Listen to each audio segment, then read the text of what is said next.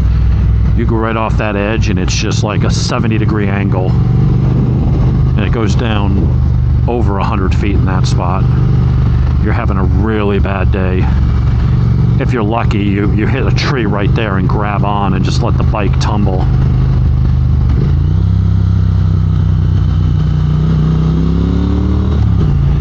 And almost every weekend there's somebody off the road. There's one turn up here, and it's a weird turn. If I do it going uphill, making the right-hand turn, you can go through there very quick the way it's banked, and it just feels good. Going downhill, and it really tightens up to the left, I do not go fast. I go through it like a little girl, and I'm not afraid to admit that. I definitely have like an ego, and I know like the way I communicate sometimes rubs people the wrong way, but I also know my limitations, and I'm not willing to, I'm not afraid to admit it. All right, we got to get around this car,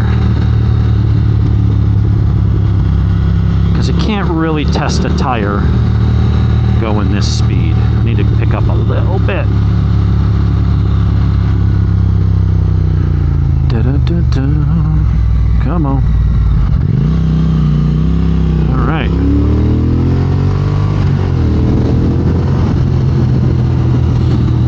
He's probably going, what's this clown doing?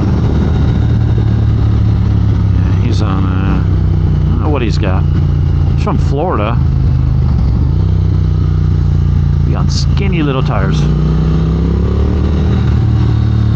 Thanks, ma'am. Alright, back into the twisty bits. Again, I don't go really fast through here. There's just if there's gravel, if there's wet leaves or something you miss, you have no safety net up here on this particular road. So this is a road you actually can have. Now, you know what's fun? This road is fun in a car. It's amazing, like people that have come up here, my friends on like Groms and shit. But yeah, some of these turns, there'll be gravel or stuff in it that gets washed out from the rain, and you don't know, or branches down. You come around the turn, and all of a sudden there's like a bunch of debris. And you got no safety net if you go off-road. Like there's one or two pull-offs, and that's it. Anything else, you're over the edge, so...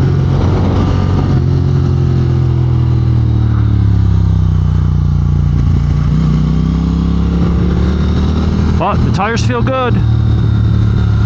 No issues whatsoever. I'm trying to think of what road I might go to next.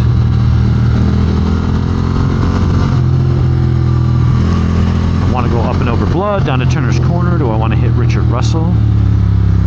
Jim's Smoking Q is open today. Unlike Sunday when Jimmy and I came up.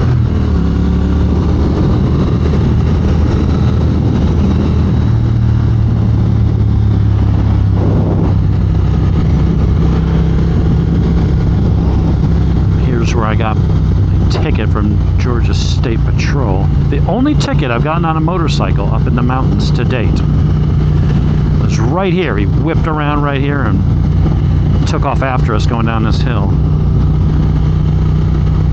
63 and a 35. We were just cruising down this hill. I mean, even now we're doing like 48, 50, just kind of rolling through here. We're not even going that, didn't feel like we're going that fast. But the laser don't lie. I think we're going to go this way and then go down Blood Mountain. Hopefully going down again, I don't go that fast so on that road, but so far, the tires feel splendid.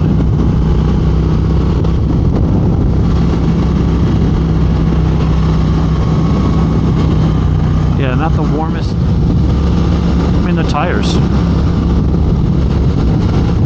No problem so far with grip, despite being brand new and only being like 68 degrees out. I love them. These are great tires. So anybody thinking about getting the Road 6s, if you've had Road 5s, they're supposed to be that much better. I will say that they do feel a little different. I can't speak until I get it out on track like I had the Road 5s. I can't really push it just to see where the grip ends, you know. This is just a leisurely ride.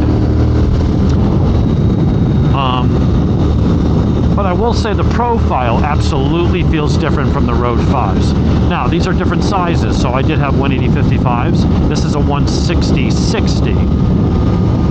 So there is that, but I will say that these definitely feel peakier. That's probably from that 60 profile. So these feel, you know, when I looked at the 180/55s, I had those on two different bikes, Tracer and the Z900 RS. And they handled great, they felt great, but they were also very rounded. They were not in the rear anyways, they were not a peaky, pointy tire. They weren't like a Rosso 4 or a Q3 Plus or anything like that. These ones are. Now, whether that's just a difference between the Q going, or I'm sorry, not the Q, going to the Road 6, or because it's a 160/60, but either way, these tires feel sharper. They feel like a more sport bike tire because the bike just feels more agile. It's easier to tip in. I'm not pushing it into the turns. I'm not having to force it or anything like that. You just kind of think about it and boom, drops right in. So there is that. As I get more miles on them, and eventually when we get the forks sorted and I get up here and I can really kind of goof around, probably not going to be able to say what the limits on traction are compared to the other, because unless you're really pushing hard, and I'm just, you know, I'm not Rossi. I'm never going to be Rossi.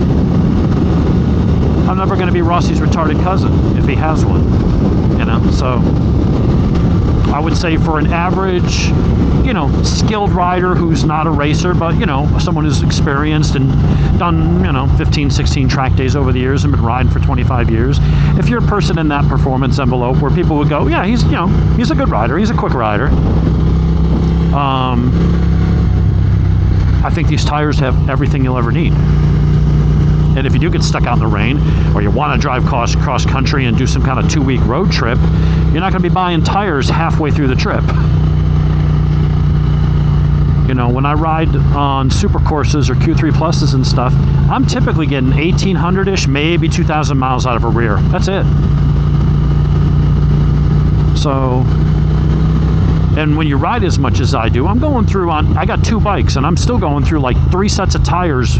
If I run Q3 Pluses, I will go through 2, if not 3 sets of tires per bike per year. 6 sets of tires, minimum. I could probably get, if I split my riding between the 2 bikes evenly, I could probably get an entire year out of this set. So, is it as grippy as the Super Corsa, Power Ones, Q3 Plus, Q4s? Nah. Is it grippy enough to go out and do pretty much anything you would ask this type of bike to do? Yeah. Yeah, it'll do that. It'll do that all day without complaint. And it'll do it mile after mile after mile. So, all right, I'm just going to be following this guy till the road opens up and I can get around him. So I'll stop talking at this point and go get some lunch. And if I go hit another twisty road, get some decent riding in, we'll do that as well. But we'll talk to you in a bit.